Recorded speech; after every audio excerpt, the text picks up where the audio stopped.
Apa khabar semua? Harapnya semua berada dalam keadaan yang sihat, dalam keadaan PKP ini berada terkurung di rumah. Yang penting anda semua sentiasa produktif dan memastikan bahawa anda aktif dan secara fizikal dan juga keep your mental healthy, okay guys. So anda bersama saya Emma dalam rancangan yang baru ini yang dinamakan Unleash. Okay, so Unleash ni apa sebenarnya? Unleash ni macam Unleash the Dragon gitu kan. Okay, so kita adalah satu produksi baru yang akan membincangkan isu-isu yang hangat, isu-isu yang viral, isu-isu yang meletup. Okay, so harapnya you all semua dah bersedia dan kita akan berkenalan dulu dengan team Unleash.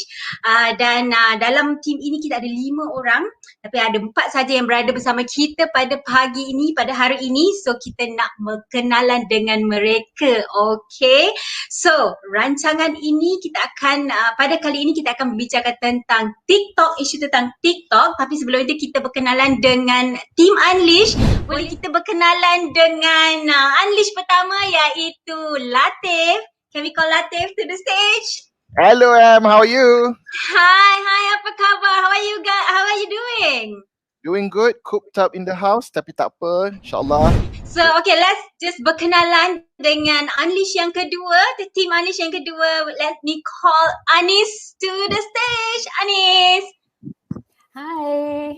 Hi Anis, how are you doing? I'm alright. I mean, what else is there to do at home, right? So Anis, now let's get to know another member of Unleash iaitu Hash. Come on stage, Hash.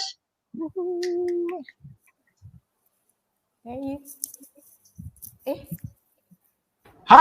Gelabah tak? Tiba-tiba tak keluar.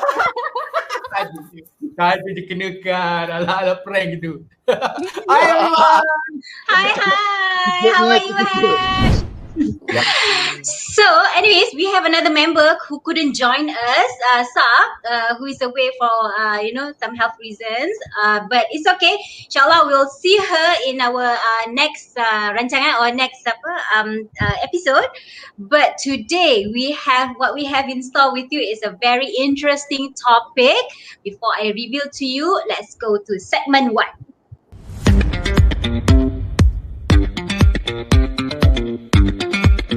Okay, so untuk segmen kali ini, untuk episod kali ini, kita akan membincangkan tentang media sosial yang paling hangat sekali right now at this moment, especially during the last a year and a half ago, TikTok. Okay, so TikTok has been like macam around and being used so widely, not just in Malaysia tapi dekat di luar negara juga, dan dia menjadi satu platform kegemaran, kita punya remaja-remaja, but also adults are in it as well.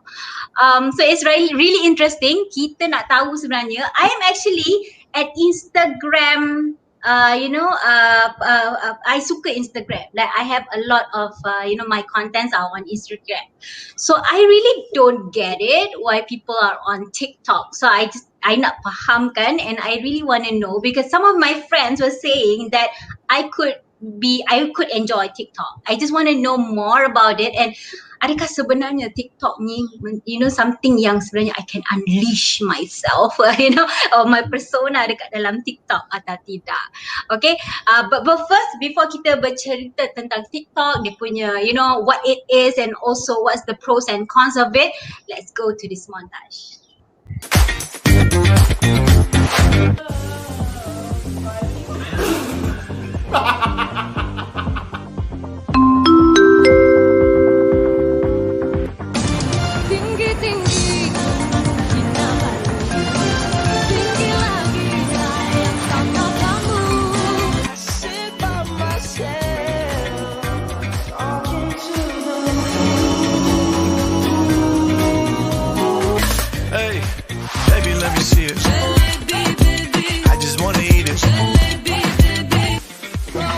Oh no, I hope I don't fall.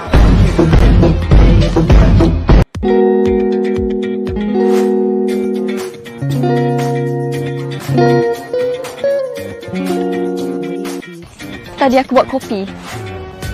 Manis gila. Rupanya yang aku masukkan bukan gula, tapi kisah cinta kita.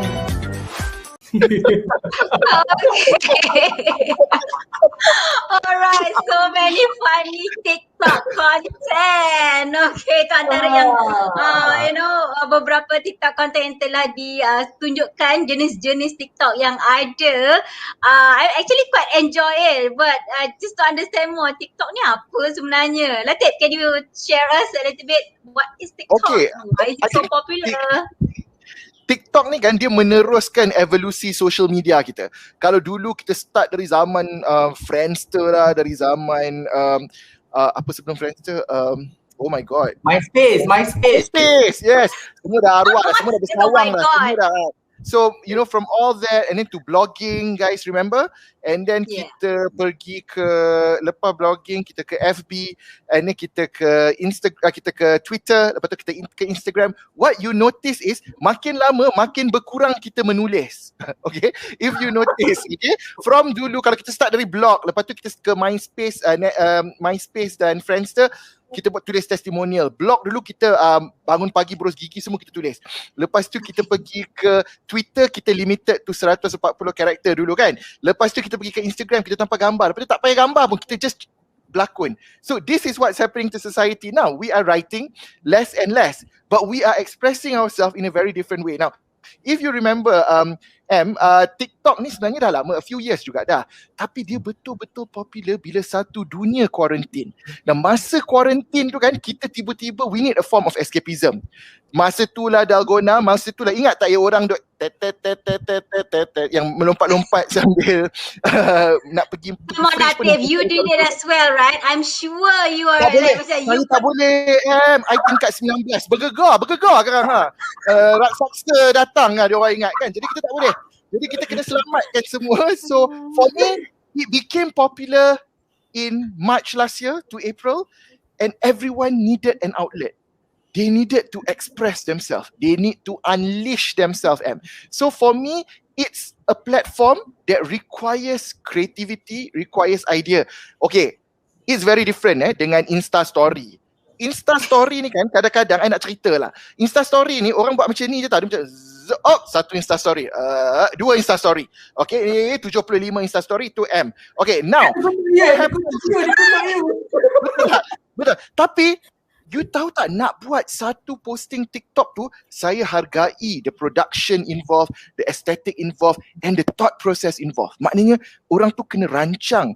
You ingat nak tukar baju 7 kali tu, you fikir tau berapa kali. I nak buat, duk bergantung lagi baju I kat situ. Itu tak Emma? Tak larat nak tukar satu baju, lepas tu tukar satu baju, lepas tu kamera collapse. Jadi for me, it's a platform for creativity and for production, for aesthetic, for thinking, conceptualization. It is fantastic.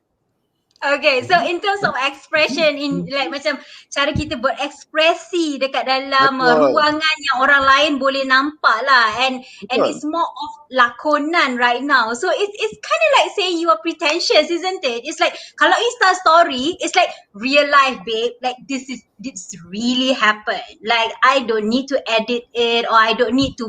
Okay lah, adalah filter sikit, but like macam it's what happened, you know. So it's kind of like macam what is TikTok doing is creating people to become different and become not themselves, but the kind of reality that people wants to see. Anis, do you want to have jump in and share? I agree with that completely. Sebab apa yang orang nampak is that 30 second segment that you played for everyone that took 7 hours to record, so it's increasing people's, just their expectation of things. You expect perfection they don't know that the amount of effort that goes into that 30-second snippet yang orang tu dah berusaha, dah pakai makeup 7 kali, tukar baju, hafal script for days, and the end result is a 30-second clip. And then bila diulang banyak-banyak kali, you see so many people doing it. What happens to people's expectations? You expect that, okay, I can just wake up in the morning and do it, and then when you don't look as perfect it messes with your mind. It's like, oh my God, I'm not perfect. Emma, I masyarakat, self-worth. sorry. Emma, masyarakat plastik ni dah lama wujud. We don't blame it on TikTok. We don't blame it on TikTok, okay? We don't blame it on TikTok. Dari Instagram lagi. Alamak, panasnya hari ni. Terperangkap dalam jam. Tunjuk gambar. But you want to show logo creator you. Betul tak? Alamak, panas. Yang dicipta, right? Betul. Narrative yang dicipta. Panasnya hari ni, tunjuk sunroof dalam kereta. It's a production every day as it is. Dia bukan tunjuk panas sebenarnya. Dia nak tunjuk kereta. Ya. Jadi why should this culture be continued? I mean, okay, there's a difference. There's a difference when Instagram is trying to create. In fact, now they also have this thing called Reels. Okay, Reels ni pun macam seolah-olah nak mengatakan this is real in a way of Insta Stories. Okay, tetapi TikTok, a lot of people know is a production. A lot of people know it's not really people. It's really. People know you do not change your baju 7 kali pop. It's just like it is a production. People know that you made that effort to do it, and some of it are real as well. When people are talking about mental health issues online, they're talking about their background coming up from divorced parents yang diorang cerita, walaupun mungkin diorang tunjuk tu, alamak, I boleh rasa emosi dia. So some of it are real as well. Jadi kena ada balance lah kot. What do you think? Okay, fine. Tapi iyalah, macam ada banyak konten-konten lah yang mungkin ada yang beneficial, macam benefit jugalah kepada audience kan. What's your favorite content, Hash? Can you share? Yeah, for me, I memang suka dengan konten-konten yang memang menguji you punya creativity untuk you hasilkan that content. For example, yang latest kita nampak yang tukar-tukar baju 3 kali kan, macam dekat dalam montage yang kita tengok tadi tu kan. That one my favourite. And then I suka yang video-video yang memang menguji you punya skill editing, and then menguji you punya skill miming, lakonan. Semua macam hiburan lah. Tapi I tak nafikan dalam masa yang sama, I suka juga konten-konten yang dibagi sharing session, for example, you motivate others kan. And then let's say macam I tengah down untuk seseorang kat rumah ni, merindui seseorang ke, melindungi parents ke kan. So macam, I perlukan orang untuk macam bagi motivation dekat I. And then for example kan, kita ada, I suka juga challenge, tapi I tak pernah lah buat. I suka judge orang punya challenge, for example kan. Tapi I pernah buat challenge dengan Latif lah. Kita orang pernah buat bad romance challenge tu, memang kita orang gila lah melawan benda tu kan. So for me, macam Latif cakap tadi, kind of escapism, and then at the same time, dia memang menguji you punya creativity. I sebagai orang production, I rasa macam it's a good thing untuk TikTok punya user, sebab dia menyebar luaskan lagi orang-orang untuk menguji dia punya creativity dia. Macam tu. Tapi actually selain daripada bila orang try out, fine, you want to try out, you want to produce content, tapi bila konten-konten ni macam ala sendu gitu, sentiasa akan dikecam oleh netizen. So like I'm sure you one of it lah kan, Hash, yang suka mengecam. So like macam what does that do to people, like macam kesian dia dah lah cuba 7 hari nak siapkan kontennya selama 7 saat tu, lepas tu apa yang dia dapat adalah kecaman-kecaman netizen. Is it worth it, Anis? I mean, that depends on the individual, doesn't it? You can have like a lot of content and really not care what people think of you, and maybe disable comments or just not pay attention to them because all you want to do is express yourself. But then at the same time, that's why it's quite dangerous, because you got a lot of young people join TikTok, and I know that it's so cliche, but they are so vulnerable to social pressures, to the judgment of other people. So when you are that young and that exposed, it's really concerning, because people have this image of perfection that they feel that you need to achieve, and it's setting really unrealistic standards, I feel. Yeah. I mean, I can resonate with that. I mean, I have kids on my own, and hari tu while researching for this topic, I did a TikTok yang dululah pernah viral 2 tahun lepas, 3 tahun lepas punya TikTok. I was trying it, I put it on my Insta story, and my daughter was like watching it and said, cringe, mom. Like seriously, that is so lame. Like that was like last year punya ni. And to me, you know, being somebody, I mean like being somebody yang alhamdulillah, I feel like macam I'm confident enough to know that or to tapis, you know, all this. If there is any negative comment, I was like whatever, you know, that's their own problem. They orang deal lah with themselves. But we're talking about teenagers. We're talking about youngsters who are involved in this, who like macam TikTok is part of their life. And if you know they get all this like macam comments, negative comments and online bullying stuff, isn't this like macam not healthy? Latif, what do you think? Well, yang penting tu nawaitu kita terlibat dalam menghasilkan video-video ini. Ini yang balik kepada soalan yang awal tadi kepada Anis. Bagaimana, what do we want to hasilkan ni? Kita hasilkan untuk information sharing. I know there are a lot of doctors who are using TikTok to educate people. There's also people who wants to share their artistic skill. So now, when it goes back with what you've mentioned about teenagers not being able to deal with, that is important to be teaching media literacy in school. Why are we detaching the most important part, the most important thing affecting our youngsters today? Kita tak ajar dekat sekolah. Okay? To me, of course, you need to learn history, you need to learn geography, you know, you need to learn maths, you need all that. But come on, communication, media communication is important because our kids are growing with all this and we're not teaching it in school. So we have to have a course on media communication. We educate them from young. We also need to incorporate and talk to them about issues like, you know, emotional management, about cyberbullying, things like that, which are now maybe, there could be just one session khas in a year punya class where they talk about cyberbullying. I think this is something that needs to be educated. A lot of information is out there and what content is suitable as well. Kita cakap kan, kalau what's common sense to us, sadly kan, it's not common sense to the younger generation. So we may think this is inappropriate, but they might think, hey, this is cool. So we need to create a balance so that they know what's okay for them, how it will affect them, what's in it for their future. Nak cari kerja nanti orang look back at your TikTok 6 tahun lepas and say, oh dear, we don't want this person to see what is it. So for me, I think we need to educate the young generation how to use TikTok. Kita ajar dia.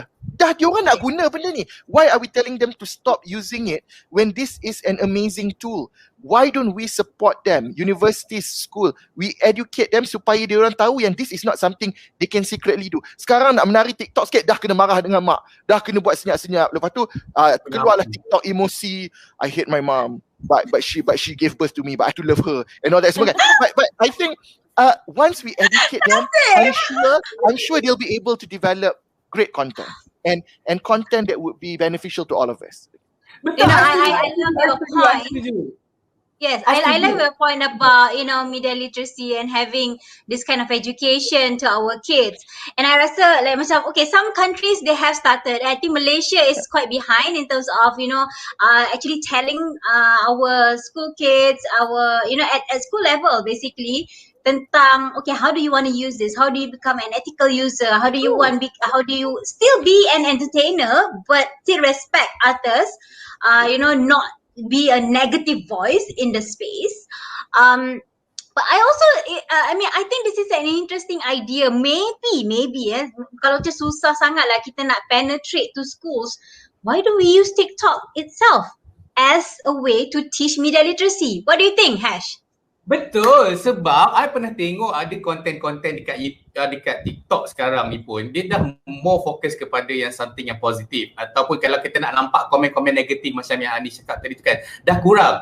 Kalau ada pun komen-komen negatif ni sebenarnya ada orang yang macam dia save that video and then tiba-tiba dia pergi letak dekat Twitter, and then Twitter ni kita tahulah memang full of hate people kan, haters banyak je dekat Twitter kan. Padahal orang yang guna TikTok ni dia memang akan support each other, okay? Dia macam akan dia suka content. Go. I pernah tengok ada satu account ni, dia satu account daripada UK, if not mistaken, dah lupa nama dia. Dia blind tau, dia buta. So dia educate orang macam mana sebenarnya orang buta jalani kehidupan seharian. walaupun dia memang tak ada rupa sebagai, patut orang kita tanyalah, Jad, macam mana you make up sebagai, macam ni berjalan, baru kita tahu sebenarnya jalan raya sebagai tu memang ada benda-benda yang dibuat khas untuk orang buta sebenarnya. Orang buta je yang tahu benda tu. And then I pernah tengok satu account yang memang dia ada problem dengan dia punya face sebagai, memang tak cantik sebagai, tapi all the comments semua positif. All the comments bercakap you sebenarnya cantik, kecantikan tu sebenarnya bukan daripada luaran tapi dalaman sebagai. So I rasa I jarang jumpa negative vibes dekat TikTok instead of okay. So it's a very positive community as opposed to Twitter, because I think Twitter, I'm not on Twitter, but I heard that Twitter can be a very toxic place. So maybe like macam Anis, you're on Twitter. And what do you think, like as opposed to TikTok? Well, I think because Twitter, it's very text based, so people like to luah. They rant, they write out their opinions, and then because of the people you follow, it's sort of like an echo chamber. So when you make a negative comment, other people add on to it, and it builds emotion, and then it can keep rolling and create a really, really, it creates a lot of anger, I feel. So I actually had to step back from Twitter because it was so toxic to myself. Just reading. I don't even participate, I just read. And it's enough to make me go, I've got too much of this, I need to step back. Because, there are very strong opinions. And I believe that it could be a really good tool. Except, I guess macam TikTok lah, double-edged sword kan. It could be a good tool, and then it could be, the other side can contain things that are detrimental to people. I'm sure, on TikTok, there are instances where you have fake doctors. You have people promoting products that aren't good for you, diet teas or diet juices or whatever. There are trends which I don't know that would be kind of, not safe to do. Challenges that are, So the interesting thing, I think, Hash, that you might, because it's an algorithm, right? So your FYP is catered to you. If you watch positive things, you're going to get positive things. Yeah. So if you start going into the negative things, you'll slowly get those into your feed. And then, I don't know. I don't know how to predict it. It's an AI. I setuju dengan algorithm tu, betul. So jangan follow akaun-akaun ataupun benda-benda yang negatif ni, swipe je terus walaupun keluar dekat FYP kan. Right. Okay. So macam obviously we have some favorites lah on our media social kan, and I can see that macam Latif and Hash is kind of pro of TikTok. I just wanted to ask you guys, do you guys have a TikTok account that you produce stuff on it?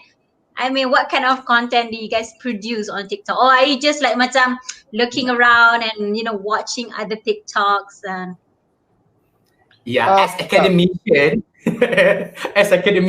I rasa I lebih kepada just tengok konten-konten. Ni jawapan safe ni sebenarnya guys. Ni adalah jawapan yang dia I takut kalau I buat konten kejap lagi, bos I akan tiba-tiba tanya, hey, mana you punya publication? Mana you punya research? Jenuh. So macam I guna contoh. Tiba. Maybe ada account sebenarnya yang tak pakai nama dia, pakai nama orang lain. But this is interesting.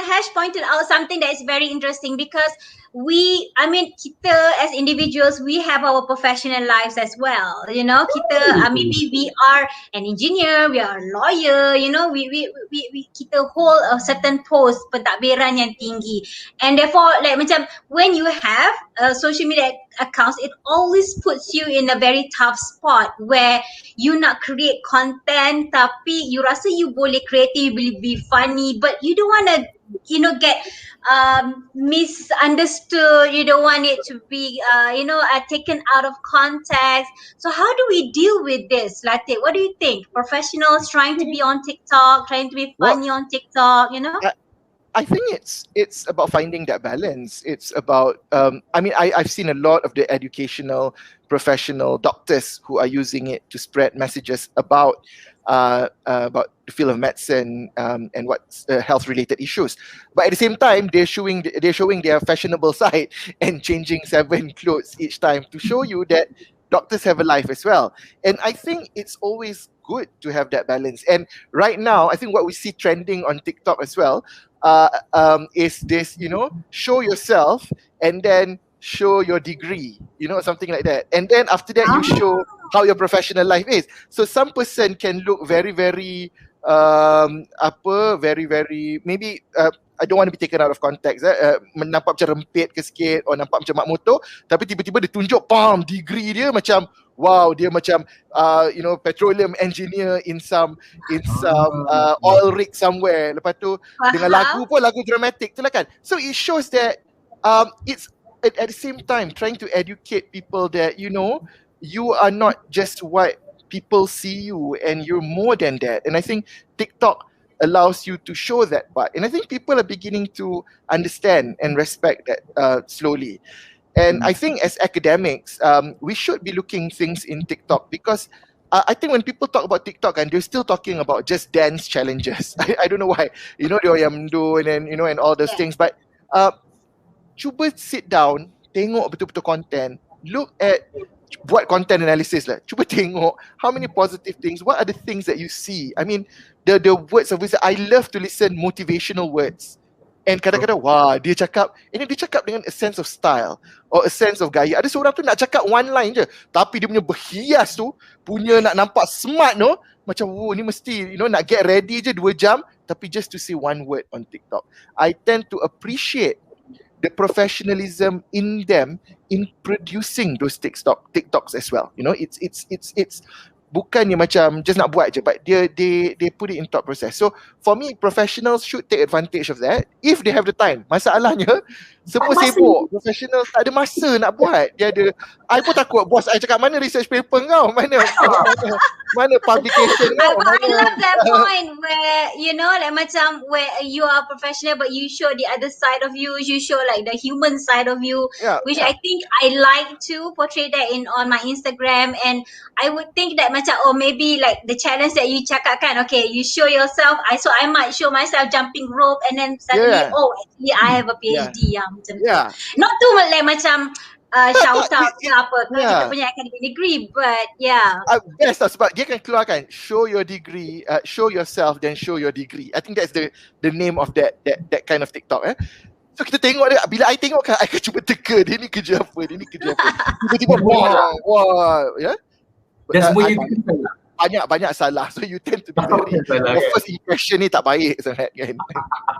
But I mean, Anis, do you think you would be able to be open to that kind of content? I mean, like, it's not really, Lahore punya content lah. It has some element of, they inject some fun to it, they inject some humor to it, but at the same time, it's kind of like inspirational or educating, things like that. Are you open to it? Do you think that you'll become like macam a TikToker one day? Oh God, definitely not. I think because the sheer amount of effort that goes into it is like too much for me to handle. But then, I guess I still have my reservations, because even when you are thinking that it's a positive message, if you're showing yourself and then showing your degree. But then I also think about like the underlying impact that has on people. Like, oh great, now people are going to be looking at me, I don't have a degree, what, all these other unintended tersirat messages that you could be sending out. So call me, I'm like a pessimist. So I'm going to look at all the negative sides of things before I even see the positive. But I mean, that's my opinion. How about you, Hash? Do you think you would be open to? I know you say you don't produce this kind of content? You're more like macam a viewer, but if this kind of content, do you think that you be open to producing this, ataupun you're thinking, oh, I'm a pro already, like TikTok is just like macam bibi, like budak baru nak up, like seriously? No, I learn a lot from TikTok actually, especially dalam konteks untuk editing and then produce the aesthetic of the videos. And I maybe takkan buat that content tu, tapi I suka untuk inspire new generation untuk buat this kind of positive content kepada audience. So macam yang El cakap tadi kan, macam mana kita nak terapkan media literacy dekat new generation sekarang. So I think I akan kaji pasal TikTok, I akan buat analysis content pasal TikTok, and then I akan make sure I akan boleh bagi tahu dekat to all my students supaya guys please buat konten-konten yang boleh inspiring orang. Macam tu. Sebab macam cakap, kalau I nak buat pun macam TikTok dah bukan level-level I dah. Tiba je. So you're saying you're too old for TikTok? Itulah, ni pun dah tua dah. Does TikTok have an age limit, Latif? No way. TikTok doesn't have any age limit. I think it's about inspiring people. So inspiration cuts across age. So I believe in that. And I know just now Anis mentioned about people yang tak ada degree akan rasa sedih atau apa.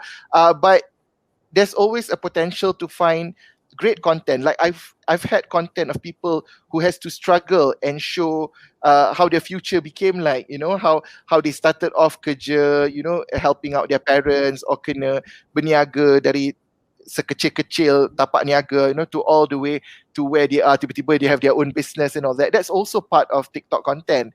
And I think macam ni lah, I would like to respect that this TikTok defines this generation.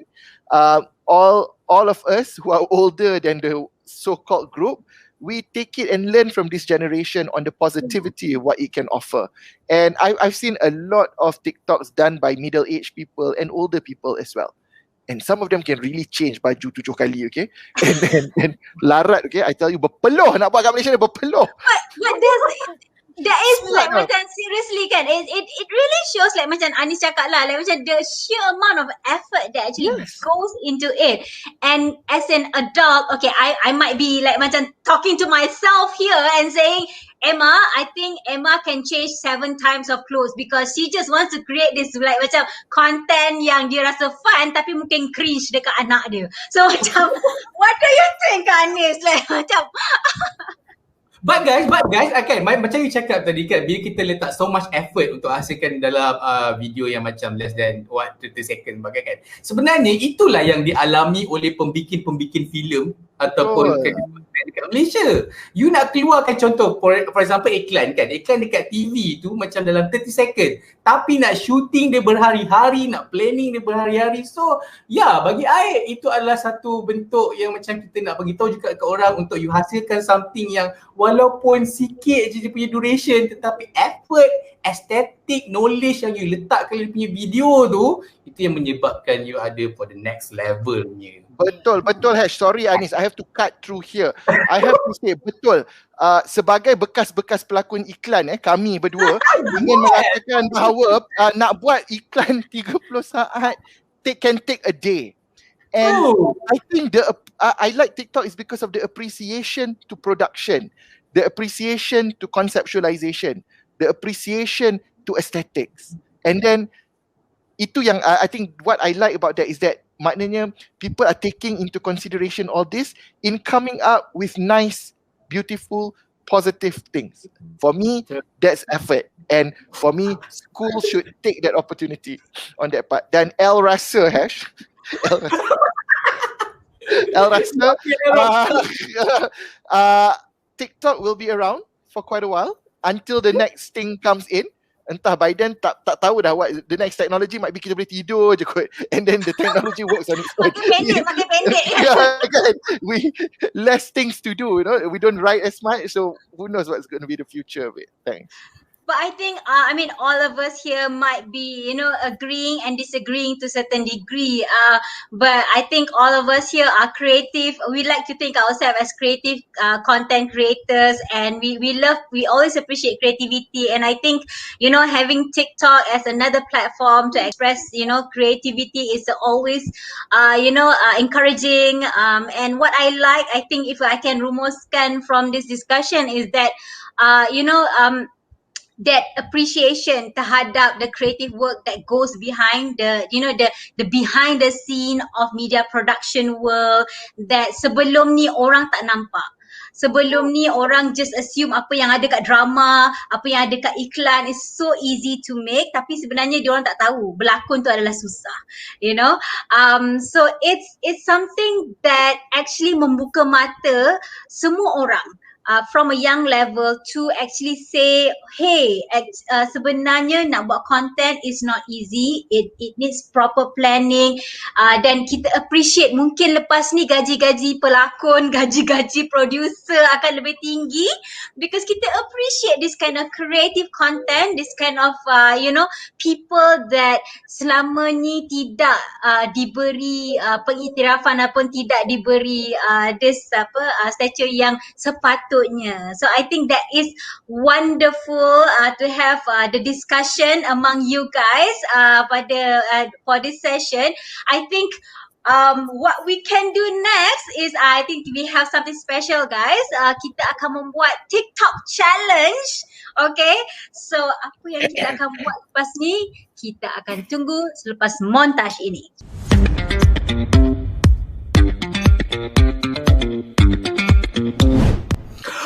Okay, hashtag ada berani. Okay, so sekarang ini kita nak buat challenge. Okay, so in every Unleash punya episode, we will have a challenge with all of us doing something. And for this episode, we are doing a TikTok challenge. Okay, so wow, dah stretching dah tu nampaknya Latif di belakang. Okay, so we are ready. Anis, are you freezing for sengaja habiskan diri dia sendiri ke macam Anis pura-pura want to do the challenge? Sekarang kucing dia lalu kat belakang. Mana bel? I nak buat jom do and Anis, See, Anis just like macam went back out sekejap just to like Pandai ya Anis I beli did channel it. ni. It's my Wi-Fi. I swear. It's my Wi-Fi. Anis, dalam Okay, but hidup anyway, kita kena for terima today- dalam hidup kita kena terima cabaran. Jangan kerana takut dan kita tak face our fear. Betul tak Emma? Yes, betul tu. We have to actually at least try push outside of our comfort zone. And now we are pushing Anis out of her comfort zone because we are challenging everybody to do a TikTok challenge called the Breakfast Challenge. Ready? Go. Okay.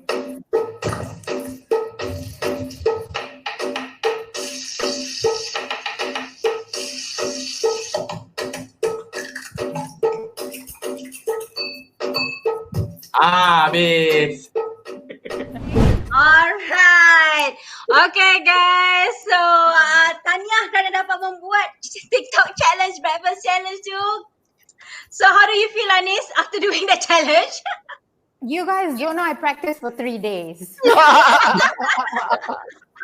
So like, the effort that goes into it. See, Just for a view, Selamat kan, datang punya ke dunia moves, kan? Selamat datang ke dunia TikTok, Anis. Okay, alright. So thank you everybody for being part of this episode where we talk about TikTok. Dan hopefully we all had a really good discussion yang boleh benefit to our viewers out there, and we did a really fun challenge at the end. Anyways, I had really fun, guys. I hope you all had fun as well with me for this episode TikTok. Dan hopefully we'll see each other in the next session, in the next Unleash episode. So hope to see you guys then. Keep tuning in to Unleash. Okay, bye. Bye.